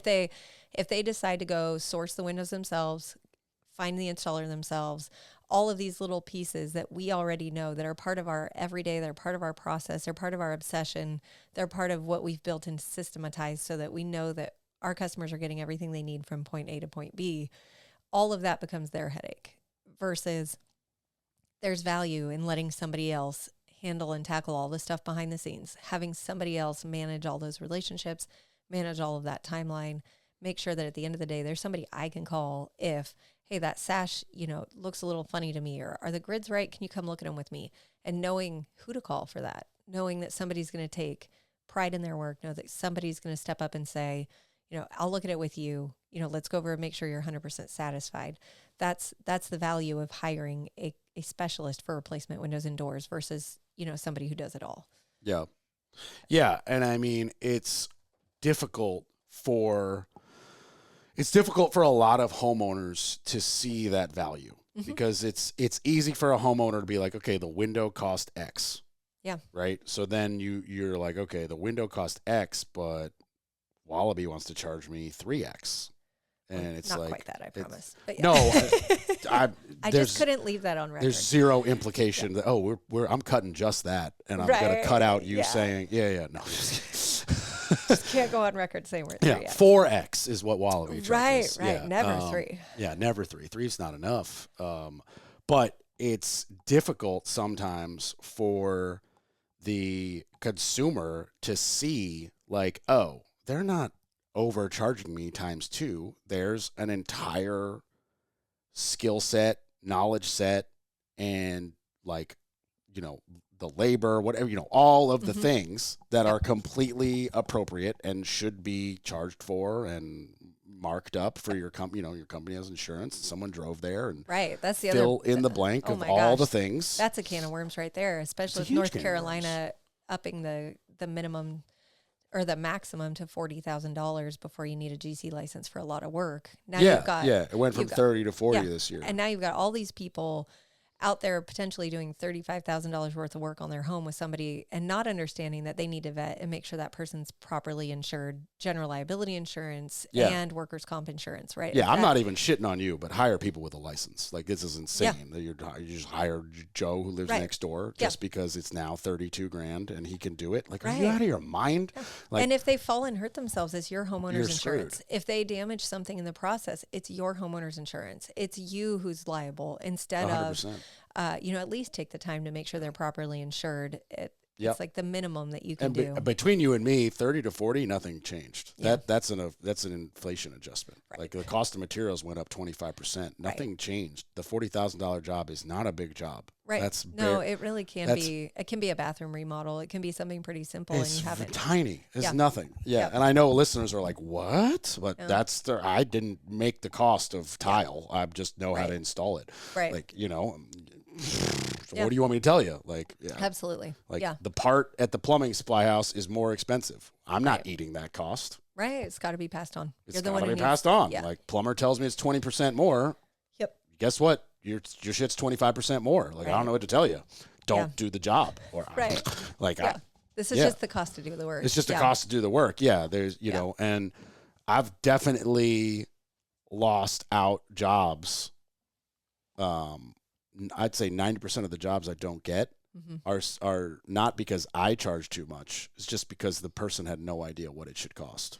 Yeah, it's that whole, how clearly can you communicate your value to somebody, right? And that is, I think that the bulk of the jobs we lose out on, it's because we simply didn't explain our value well enough for them to understand, and therefore they went with somebody who was willing to cut corners or somebody who was willing to sell a product. Or they just didn't do it. Like you maybe didn't do a good job, or maybe let's just say you did do a great job explaining your value. Yeah. And then somebody is like, your value sounds great. I just don't have $11,000. I thought it was $4,000. Right. And it's just like, oh, well, you were misinformed by the TikTok you watched. Like, I don't know what to tell you. Like you saw a TikTok of somebody who did it themselves in Arkansas. Right. Or someone who did it 10 years ago and the price is totally. Yeah. Oh, yeah. I've had customers who I charge $100 to come out. Mm-hmm. And with that $100, you get me face to face, my knowledge. I'll draw it. I'll measure it. Mm-hmm. If it takes me a day to get the deck priced, great. If it takes me a week to get your bathroom priced, it will cost this. Right. And you'll stand by it. I'll stand by it. And then when you hire me, I take the $100 off. So it becomes a free estimate. It rolls in. But if you don't want to hire me, you got something for your $100 and I got paid for my time. I've had nobody tell me this is a bad idea. Everyone's like, you got to know your worth. Like, absolutely. I'm not Baker Roofing. I don't have 40 employees to do these free estimates. They've just worked it into their price. Good for Baker Roofing. Right. But there's a cost to your time. There's a cost to my time when I'm a one-man band. If I go give you a bid, I didn't hang Jane's TV. Right. And Jane's going to give me $150 to mount that TV. So, like, you know what I mean? Yep. So 100%. That I've had nobody but then I've had customers who call me like 8 months later. Yeah. And they're like, I'm ready. And I'm like, your bid is completely is useless. Yeah. Useless. Like, first of all, my guys now get paid more. Yeah. The wood went up 12%. Mm-hmm. My knowledge went up. Even if it didn't, even if I took a 8-month vacation, like Talbert's is charging more for the 2x4s that we priced for you. So I'm not going to get paid less. Right. Or forget about that. I'm not going to lose my entire profit margin. Right. Like you get 30 days at most from a big corporation. And most of the time it even says it, like good for 30 days. After that, must readjust. Right. And we try not to, right? That's never the goal. If I could still do it for the same price, I absolutely will. But if there's been an addition to whatever the materials are, then I gotta. Oh yeah. My plumber Tommy, so I've done these 10 houses where we gut a house, we bring it back to brand new, and we rent it out. Nice. And it's basically every single house is gutted to the studs, and all utilities are abandoned. So plumbing wise, cut it where it comes from the street. Yeah. And it's all new. So my plumber will just be like, another one story, about 1,500 square feet, 2 baths. He's like, same $7K. And I'm like, great, cool.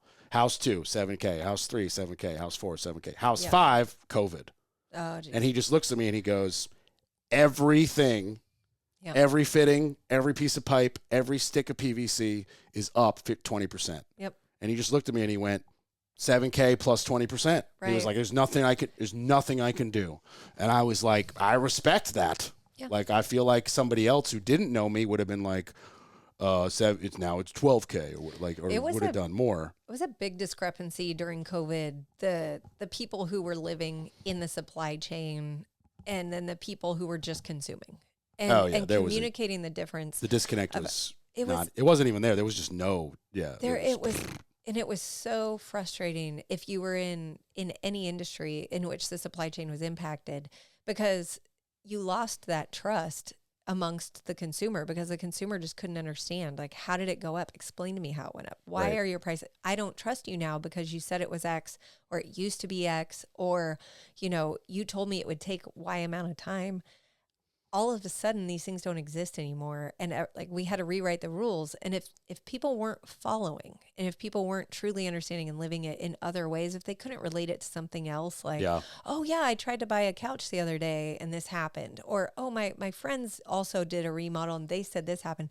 Eventually the trust built again, where people started to realize this isn't isolated. This isn't happening just to me. I'm not being taken advantage of. But there was definitely a learning curve where everybody felt like. Also, you and I have picked the number like one, other than like maybe lawyers, we've picked like the number one untrusted trade in the world. Understandably so. Yeah, like people hate us. Yeah. And well, like you and I don't know each other that well, but like through the connection of people that that have brought you into my life, I'm like, this person probably knows what the hell they're talking about. Right. And like, I was raised by good parents and have Eagle Scout values. So like, I just know that I'm a good, honest contractor, but I'm also not unaware the reputation. The rep of contractors, like there's a reason the joke in Parks and Rec from Ron Swanson is like, every contractor is a buffoon. And it's like, I watched that as a contractor and I'm like, damn it. He's right, but I'm not. Right. Well, I talked to, Wallaby's a franchise. I lean heavily on my other partners throughout the nation. There's a bunch of us. And there's a small group in particular that we've built our brand with simultaneously. And some are in Texas, Nebraska, Tennessee. They're kind of all over. And I mentioned something about, I don't want to go over on that particular job because I don't want to overstep the price constraints that I have. I want to make sure I'm staying where I can and to make sure I'm being legal in my state, and I don't have a GC license. And someone was like, well, just go get one. Like, well, I intend to. I'm in the process, but it takes a while. And they're like, no, it's like $500. You just go down and you just get it. And I'm like, what are you talking about? Yeah, what state are you in? Texas, Tennessee, you just buy your GC license and you just get bonded based on, whatever money you have in the bank, and that's it. And there's no test to take. There's no amount of material that you can just consume and pass. It scared the crap out of me. I was like, what do you mean you just anybody? And they were like, well, yeah, that's why the reputation is what it is. I come from California. Obviously, everything's heavily regulated there. Oh my God, yes. But I appreciate that there is a process for me to get my GC license here. I appreciate that there is an amount of basic knowledge that I have to have in order to walk around with this license to go off and tell a customer that I can handle the scope of the project I'm about to do. Yeah, there's a lot of work to get a license. In North Carolina is pretty lax even, and it's still a lot of work. Right. So obviously, like, big test. Yeah. I failed it twice. It's really hard. You will have an easier time because you don't do construction every day. Right. And I mean that 100%. Like, you will be able to read a book and regurgitate the terms. Yeah. And the slang that I learned, that's also an answer, won't phase you. Right. Because it phases everyone who does this every day. It throws them off. Right. Yep. And then you need like a financial requirement. I believe it was 17 at the time. It was $17K, like cash in the bank. Yep. Which is a lot. And then there's continuing ed as well. Yep. That's yearly. And you have to keep paying to renew your license every year. So if you're not doing well and you're not fluid, you're not going to have money to redo that. Yep. And then and you have to have a referral from another GC. No, you don't. Oh, not here. Is that new? That might be not when I did it. I needed nobody. I was told we do need a referral from another GC. That must be new because I didn't need that. I haven't verified it. I just was told that. So where are you in the process of becoming a GC? I've got 3 kids and they go to 3 different schools and they're on 3 different calendar schedules. They all will go to the same school in the fall. And at that point, I've got a couple of the books. I read them. I'm reading, just about general building science right now and just gaining the knowledge that I need in order to have a foundation. And I obviously want to just do best by my customers. I'm not out there getting a GC license to become a general contractor. I just want to do better at our job of making sure that we're replacing windows and doors the best we can to the best of our ability, and that we're able to serve every customer who needs us and to not have a limitation. And that we want to understand the full scope of their home and their project. You should skip what you're doing and just buy the 3 books you're allowed to bring to the test, and then you should go take the test prep class where they mark up your code book with tabs, because that's really all you need. Okay, we'll be talking more about that later. No problem. So that's where I'm at in the process. I have not signed up for it. I've signed up for it in a way, but it's mostly just so that they can keep bugging me to ask when I'm going to sign up for the test. Every book that I was told I needed, I read. And with the exception of the law book and the code book, I sold every single book after I got my license. Yeah. And I still haven't even looked at the law or code book because it changes so quickly that you just have to look it up on the internet to get the newest, most modern code or the addendum to the newest code. Right. So it's like at a point, it's like that book, the big blue one right there, middle shelf. That's the code book, residential code book. That one? Yeah. Look how huge it is. It's fucking 4 inches thick. It's ridiculous. Mine looks different. Yeah, because it's probably in the next year. That says 2012. Yeah. No, I don't. I was like, I think it was 11 years ago. But mine definitely looks different. Yeah. Yeah. I mean, most of those books, the 1995, that's like a big construction book. Yeah. And then the one with the binding right there, that's the law book. And then that one. Yeah. And then there's like a really, really thin one that I may have thrown out. No, on the edge there. Okay, that's a super thin like code addendum. Which probably comes out every year or two. Yeah, so even when I bought that 2012 book in 2012, they handed me an addendum. And I was like, you can't put this in the book? Already. Yeah. So, because those are the only books you're allowed to bring in and look through for answers. Everything else you have to just either you know it, you don't, or it's a math problem. Yeah. And so, like, you can handle the math problems. They give you paper, bring your calculator. And then the code book, that's the secret. Like, you can't see it because that's the binding. But on the other side, there's like 800 all the tabs. Yeah. labeled. And I've heard you can buy them pre-tabbed too, but I think going through a course it's where better they teach to you how do to then you know where your tabs are. Exactly. And it's also a language issue because like the best example I can give is when you get a question about how high should untreated siding be from the ground? The answer is like 12 inches or 18 inches or something like that.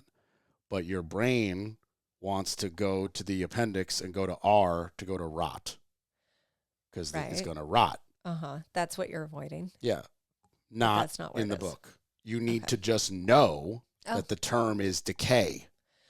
So that you can go to decay. If you're me, the tab that says decay, and boom. And look, and you know. But that's half the test is simply timely managing looking stuff up. Gotcha. Because there's a moment where it's like, oh, I've spent 6 minutes looking this up. I need to just skip it. We're not going to get there. Right. We're going to run at 3.5 hours goes fast. Yeah. But I get it. Like, you know, on a daily basis, you learn it over time. You learn how to find the right resources. I feel like, you know, we'll get there. Whereas I went to this class in Mebane. It's only like 25 minutes away. Nice. It was Saturday and Sunday, and it was in like a hotel conference room.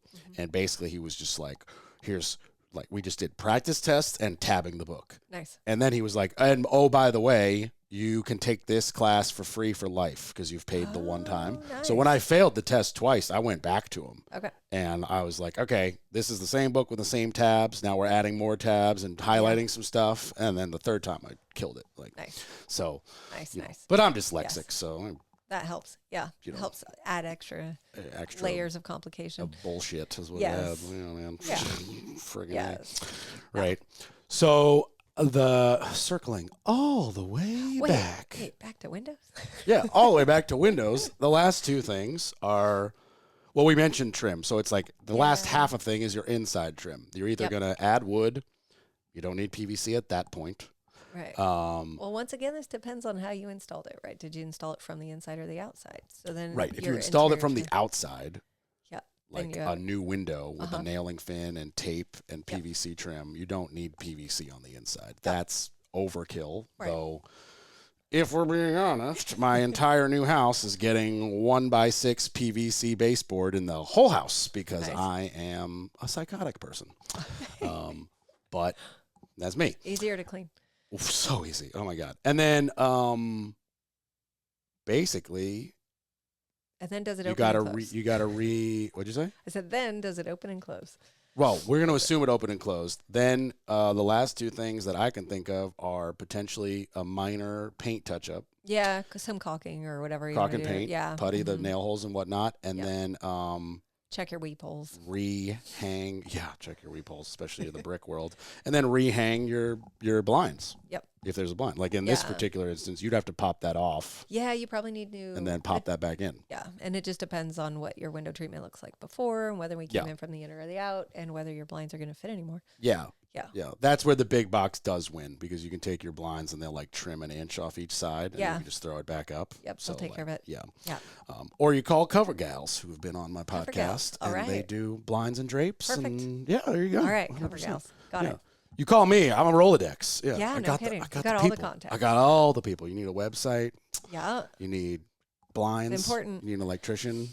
All right. You need good recommendations for food. You want got to it know how all. to start a podcast? I got you. Yeah. I do not remember. I don't like the sound of my own voice. Yeah. So Well, not going to be starting a podcast. In a year from now, you'll be the number one. Just wait for it. My social media is hard enough to maintain. I was having a long conversation about my social media, and I'm like worried that I'm going in the wrong direction. Yeah. Because like I pay a dude. He does exactly what I pay him to do. Yeah. But he makes these great posts for me. And I'm starting to realize that like everybody who already knows me are the ones who are liking it. It's not going anywhere. Right. And I'm like, I'm just bleeding his fee. No, you got to be pushing it. And I'm like, I don't know if this is the move. Like, I spend a ton of money on digital marketing. It's the largest advertising source for us because well, first of all, we're women owned in the trades. So it's just important, in my opinion, to speak to other women about what I do because I want to normalize them understanding that they can understand it too. I think it demystifies and it empowers them. And I think it's really important. So my husband was like, start a YouTube channel, just, it doesn't have to be pretty. Just talk about the NFRC label and how the NFRC label was created so that people can compare windows, in an apples to apples fashion. They don't even have to literally understand as long as they can Google some parameters for U factor and solar heat coefficient and an R factor and all of those things. As long as they understand what parameters to look at, then they can compare apples to apples when they're looking at two different things. AMA Gold certifications, why that could be important to some people, and lead paint, why you don't want to go with a contractor who says it's okay, we won't tell anybody, that there might be lead paint present, versus actually doing the lead paint mitigation steps that cost more, but they'll save you in the long run, A, from exposure, but also B, from a hefty fine. So I've started that mostly just probably in a similar fashion to why your podcast exists. It's just a way for me to communicate what I'm learning as I'm learning it. That's why I call myself a window enthusiast, not an expert. I don't know it all, but as I learn it, I like to make sure that I'm communicating it to other people in an easy to consume, relatable fashion. And that's the primary purpose of the YouTube channel. And then the social media is just for fun. My digital marketing team just lets me be goofy because I'm kind of a goofy, quirky person. So they just encourage me to be goofy and quirky in my social media. And I like that. Yeah. It makes sense that people would not know anything about window replacement. But for me, I was just baffled. I was like, you don't know anything about your house. Yeah. Like, period. The conversation's over. You don't know anything. You spend like $500,000 on this box. So you don't know anything about it. No, they don't. I was like, pretty. you've never. It's pretty. It looks good in like, pictures. they just have no idea. And, I feel like I've said this ad nauseum at this point, but like when we're talking about purchasable possessions, like not like family and love and morals and all that jazz, but like for stuff you can buy, yes, your house is arguably, if we're not talking to some celebrity who owns a yacht, it's arguably the most important and the most expensive thing you're ever going to buy by a huge margin. Yep. And nobody has any idea anything about it. And then add the layer of when the real estate market gets hot, how many people skip the inspection? How many people are like, I don't talk to those people. It blows me away. And I'm sitting there going, well, nope. I understand maybe you lose some bargaining power or whatever, but how can you not want to look behind the scenes. How can you not want to understand the history of what your home has going on behind it?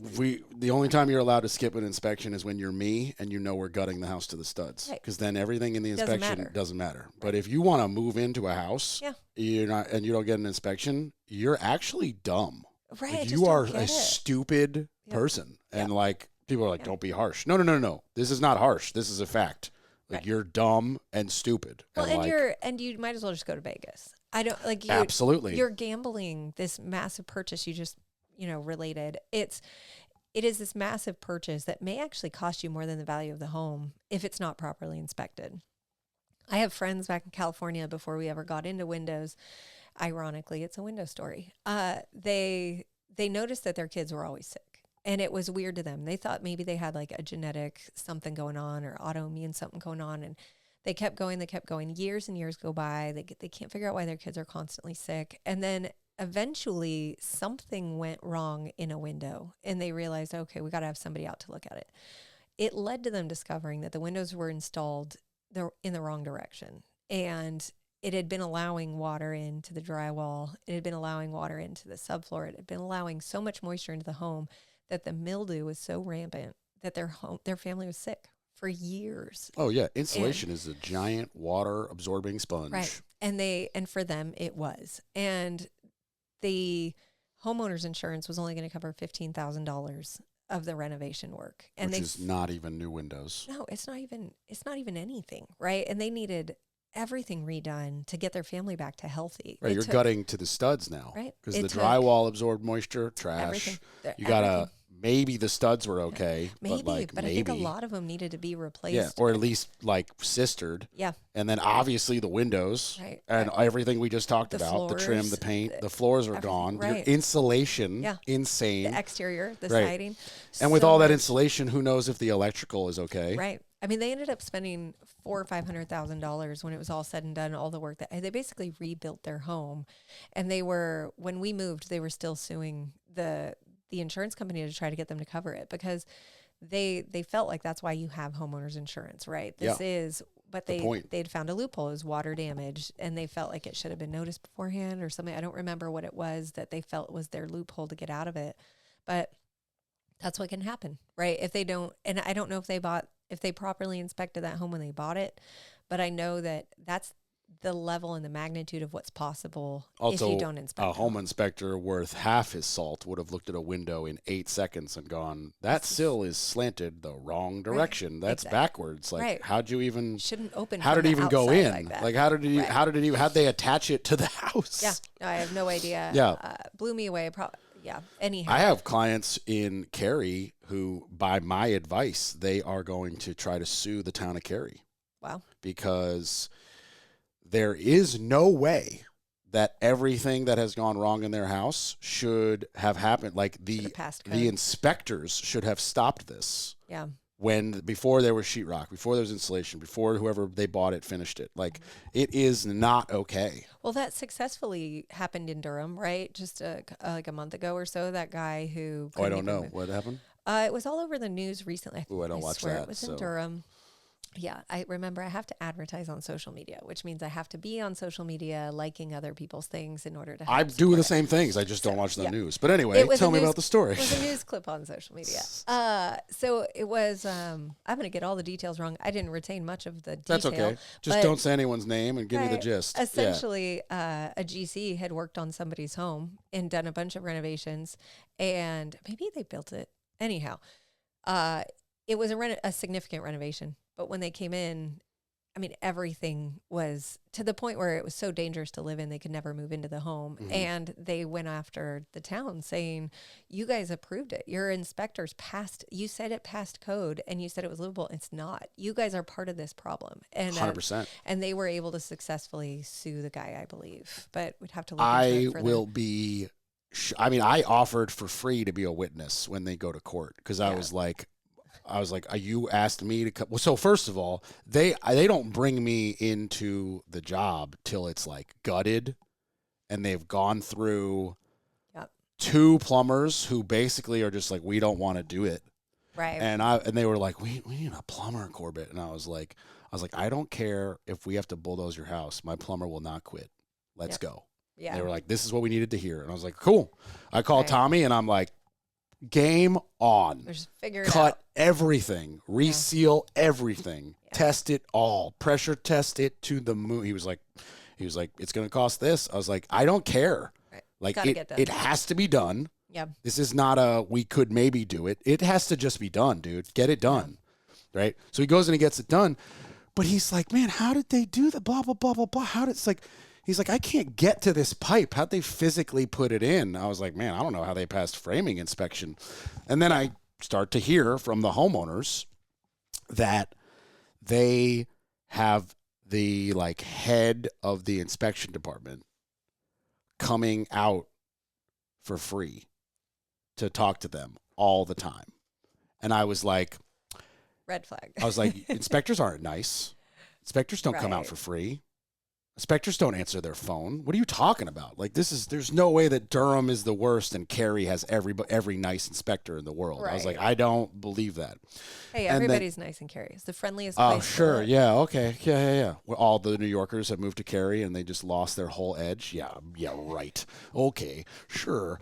Anywho, I immediately was like, that's a red flag. And then one by one, my guys are starting to take over this job, right? You know, my electrician's there, my plumber's there, a guy, my tile guy's going there to look at stuff. And we're all just like, man, like, what? Do you see that over there? Like, that pipe is not right. Man, and you could see it. And You I'm could not see an it. electrician. And I'm like, Right. that doesn't look right. Like, I'm not a plumber. I'm like, that doesn't look right. Right. And my plumber's like, that's because it's wrong. And I got to cut it out. And I got to cut out this big, crucial piece of framing because it's in the way. And I'm just like, how did that get passed? And he's like, it shouldn't have. And I'm like, if you're telling me it shouldn't have, Right. then it shouldn't have. Like, my plumber knows. He Yeah. works full time for UNC in the plumbing department. He knows how to He knows plumb. his stuff. He knows his stuff. And then Yeah. he moonlights for me. Like, that's all he does is plums Yeah. and plays darts. There's no other activity. Tommy. That's funny. That's it. Tommy Adams is as New Yorker as it gets. He still has his accent. It's hysterical. That's true. A And- grown man named Tommy's got to be from New York. Absolutely. It's not Tom. It's Tommy. No, it's not Thomas. It's, Tom. It's not Tom. Tommy Adams. I'll shout him out Oh, every that's day funny. because he has saved me tens of thousands of dollars with his just timeliness, his, willing to negotiate, his ability to be like, okay, can we do it in cash? I don't, and we Yeah. could save some money. Sure. Like he's just always willing to figure it out. And he's so nice. And just like, his van is gross, but he gets his shit done. Like, I'm Yeah. like, dude, organize that. He's like, it is Right. organized. I'm like, no, it's not. It's gross. Look at my toolbox. Like, That's funny. anyway, He knows where his stuff is. sometimes, but it became very, very clear that every trade, like, I don't have a time machine. Yeah. I'm not under the mattress, as my grandma would say. But like, if I was to put money on it, Yeah. It's gonna inspectors go. were paid. Yeah. Inspectors were paid to just look to the left Yeah. because there's no other way. Is it a mass-produced home? Like, No, is it the kind it is not a mass-produced So home. who has the kind of money to just pay off the inspectors to be? I don't know. I'm brought into the job so late, Yeah. and I guess maybe that's naive of me to say. It could be. Maybe it's not that expensive to pay off. an I mean, inspector. that's a good point. I don't know. I mean, I don't know what an inspector costs in Cary to get him to just, you throw him $200 and go, Right. I will fix it. And he goes, okay. Right. And he says approved. And he Either way, assumes you're going to he's- fix it. He's in a bad spot one way or the other, right? Either you're incompetent or you were paid. It's one or Right. the other. Either Because way, either you way, it done doesn't messed up. Right. Either way, it doesn't look good, and somebody's got to pay for this. Yeah. And so it's like, and now it's one of the things where, And now you're doing all that work. Who's going to pay you? so it's funny you say that because they're out of money now. Yeah. And they're ready Sounds like a lot of they're work. ready to sheetrock. And they literally wrote me this long, beautiful email that was like, look, When we successfully sue this city. no, or they were town. like, we will get $280,000 in a check when we get our next appraisal, but we can't get our next appraisal till the sheetrock goes up. Would you front the sheetrock? And I was like, absolutely not. Yeah. Respectfully, Right. no freaking way. I can't. Like Right. it's an $18,000 sheetrock job. Right. It's $12,000 in materials. I was Yeah. like, there's no way. Yeah, I could throw it on a credit card, but that's not the point. That's not the It's point. just It's not a can happening. of worms. You can't go It's there. a can of worms. I'm not, Yeah. and then what happens when the appraisal doesn't happen? Yeah. Or, What or we happens? find something else Right. wrong, and I'm just Yeah. out $12,000 in sheetrock because Yeah. my sheetrocker ain't gonna front it. Right. And when he's done, you bet your ass I'm going to have to give him a check. He's not going to wait. Yep. No way. I was Yeah. like, I can't. I was like, the best I can do is give you this contact who can put you in touch with a gap financing person. Perfect. Yep. That's my way of helping. I have no other way to help you. Go get a hard money loan. That's exactly what I said. I was like, you need a hard money loan because if you can get appraised after the sheetrock is done in 2 weeks, you pay 1 month of interest and boom, Right. And then done. you're done. Just get rid, and Right. that's exactly what they should do. I have not been in touch since I sent that contact over, who is a financial advisor / new business partner of mine. And I was like, Connor knows all the freaking money people. He's not a money person. He's a financial advisor. Connection. But he has the Rolodex. Yeah. And that's, at the end of the day, we're people with Rolodexes. Right. That's trying just to connect the right people to the right people. Yes. And when Circling back around, right? Yeah. And if you need if you have an existing home and you need windows, you're the person. Yep. There you go. And then I surround myself with wonderful contacts who I can reach out to when it's beyond my scope. There you go. Now you can get rid of all them because you got me. Exactly. What more do I need? You literally nobody. I'm the one-stop shop for all things. No, I really, I needed this in my life. Very, very false. But I am a good resource, as I'm sure you have an amazing Rolodex of resources, because it's like you delete the shitty ones pretty quick. Yeah. And that's part of the value, right? Yeah. We talk about what our value is to our homeowners, and our referral network is a big part of our value. Yeah. Yep. Yeah. I'm trying to up my referral world. Yeah. Honestly, just to drum up a little bit more business. Mm-hmm. I'm staying busy enough, but I've got a couple subcontractors that I hate when they text me, "Do you have anything going?" Yeah. I want to keep them busy. Right. I want Felix and my carpenter Ray. I want them to be like, "Yo, we're too busy for you to take on another job." Cool. I'll push it back a month or say no. That's the problem I'm looking at, and I don't have it. That's the problem I'm trying to get to. But it'll happen. It'll happen. I'm not worried. I'm trying to grow the podcast at the same time and not really doing much work in that, but it's slowly growing as well. So well, I appreciate it. I appreciate the opportunity to talk and chat about windows. Somehow and building and Leslie introduced us, and you got on here before Leslie did. She's coming on next month. Oh, awesome! Yeah, it's hysterical. Awesome.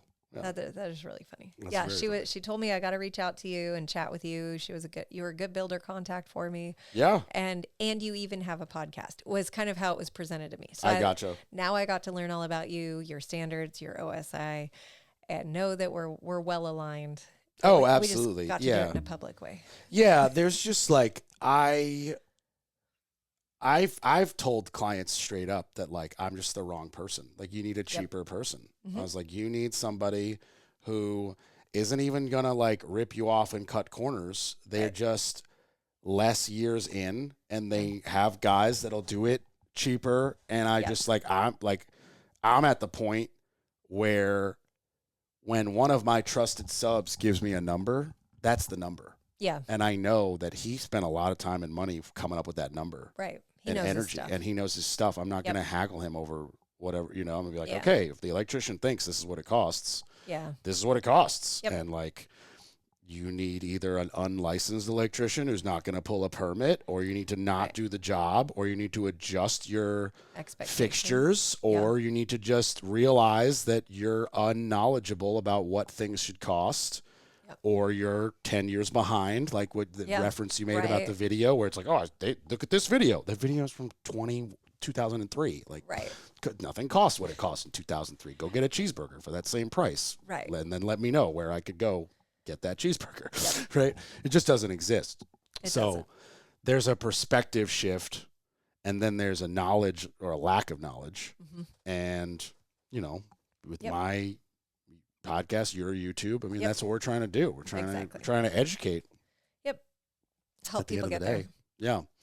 Yes. So if anybody in the Triangle is looking for new windows and doors, absolutely, and they want to piss me off by not hiring me and hire Wallaby Windows and Doors with the lovely Ashley here, what's the way that they can call you?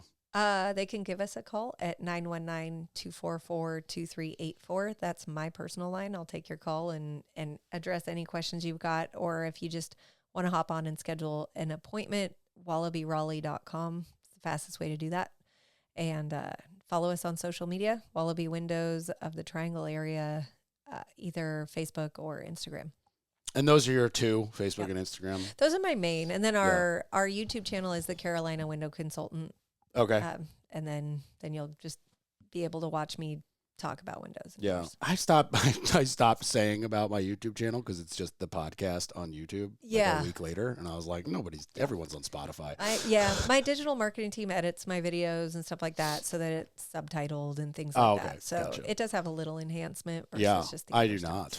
Yeah, I throw a logo up, nice. And I'm like, here it is, unedited and raw, just like this will go out to the ethos, unedited and raw. Love it. It's the best way to do it. It is. I'm a full believer that like there's two paths. You can do like short, sweet, 20 minutes. Yeah. We're stopping at 20 minutes. And then it's well curated. It's curated, edit it down, add music, blah, blah, blah. Or you can Rogan it and just hit the record button. And then when you have something better to do, hit stop. Perfect. And then put that out. And you're checking your phone, so you got something better to do. I was like, well, speaking of which. So check out the Orange Hammer you're listening right now on Spotify. Go to Instagram and Facebook and like CRS Contracting and leave me a 5-star review and all that jazz. And if you need something other than windows and doors, you can call CRS Contracting at 845-489-6057 or email me, corb@wstg.com. And you can also call and email both of those if you want to come on the podcast or want me to talk about something specific on the podcast, like a home renovation. Ashley, thanks so much for coming. Thanks for having me, Corbett. Great to meet you. I appreciate it. Bye, everybody.